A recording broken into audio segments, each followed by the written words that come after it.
Assalamualaikum warahmatullahi wabarakatuh. Perkenalkan, nama saya Fauzan Alberofik, NIM 54. Di sini saya akan mencoba membagikan pengalaman saya mengenai hobi. Untuk hal hobi tentunya teman-teman pasti sudah banyak yang mengetahui kan apa itu hobi. Berbicara tentang hobi mengingatkan kepada saya tentang salah satu kartun animasi. Ya, animasi kartun Upin dan Ipin. Siapa yang tidak mengenal kartun animasi ini? Di salah satu episodenya menceritakan kalau Upin dan Ipin menerima tugas jadi bu guru untuk mencari tahu mengenai apa hobi mereka. Karena baru pertama kali mengenal kata hobi, Upin dan Ipin menanyai kepada keluarga dan teman-temannya. Singkat cerita, Upin dan Ipin menemukan hobi mereka, yaitu membantu untuk dalang. Namun, itu bukan jawaban yang diinginkan oleh bu gurunya. Membantu seseorang merupakan hal kewajiban, sedangkan hobi adalah kegiatan yang dilakukan seseorang untuk mengisi di waktu luangnya. Hobi yang saya miliki selalu tidak pasti dan berubah-ubah, terutama pada waktu saat saya masih duduk di sekolah dasar. Pada saat masa saya masih SD, saya memiliki hobi bermain sepak bola. Karena menurut saya, kegiatan sepak bola merupakan kegiatan wajar bagi anak-anak pada usia saat itu. Selain itu, pengaruh dari teman-teman juga mempengaruhi saya untuk bermain sepak bola. Kemudian pada saat menginjak waktu di SMP, saya memiliki hobi bermain bulu tangkis. Hal itu karena pengaruh juga dari teman saya.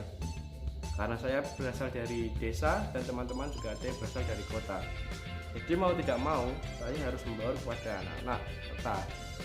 Dan saat itulah saya diajak untuk menemani bermain bulu tangkis.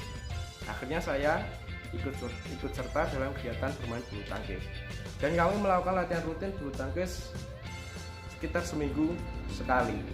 Kemudian saat menginjak SMA, saya memiliki hobi yang lain lagi. Hal ini dimulai ketika saya kelas 10, di mana pada kelas 10 ini diwajibkan untuk mengikuti ekstrakurikuler.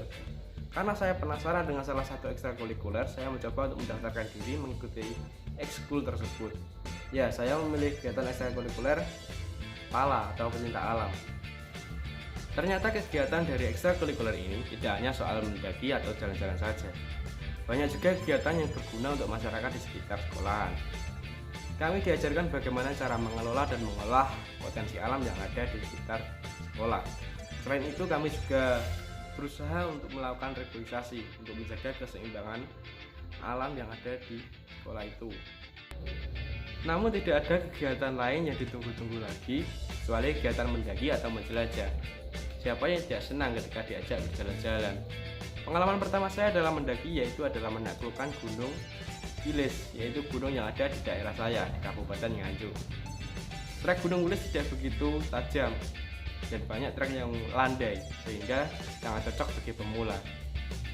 Kemudian pengalaman kedua saya yaitu mendaki Gunung Merbabu. Saya mendaki Gunung Merbabu karena atas ajakan saran dari teman-teman saya.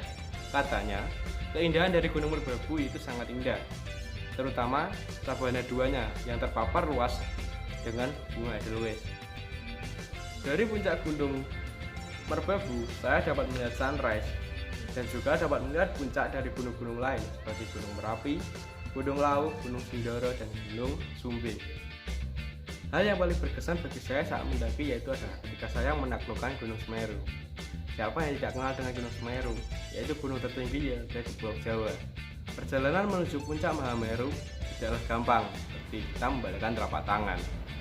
Oleh karena itu dibutuhkan persiapan mental dan persiapan fisik yang sangat matang.